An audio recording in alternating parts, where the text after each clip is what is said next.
Hi friends, అందరికీ నా వరలక్ష్మి వ్రతం పూర్తయ్యాక ఒక 5గురికి వాయనం ఇచ్చిన తర్వాత అమ్మవారి దగ్గర పెట్టిన ప్రసాదాలన్నీ కొంచెం కొంచెం పెట్టుకుంటున్నాను. నేను కూడా వాయనం తీసుకొని వచ్చాను. పసుపు కుంకుమ తీసుకోవడానికి ఎవరు పిలిచినా సరే 10 ఆవిడల దూరాన ఉన్నా పరిగెత్తుకుంటూ వెళ్ళాలి. మన పూజ అవ్వగానే వాయనం తీసుకోవడానికి వాళ్ళు రెడీగా లేకపోతే ఈవినింగ్ అయినా ఇచ్చుకోవచ్చు. భోజనం అయ్యాక ఈవినింగ్ ఒకసారి స్నానం చేసి మళ్ళీ దేవుడి దగ్గర దీపం పెట్టుకొని ఆ తర్వాత వాయనం ఇవ్వచ్చు.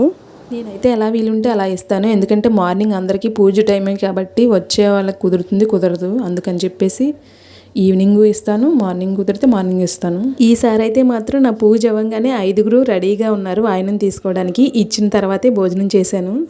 నేను ఇంట్లో ఏ పూజ చేసుకున్నా సరే అరిటాకు మాత్రం రెడీగా ఉంటే అరిటాకులోనే తింటాను.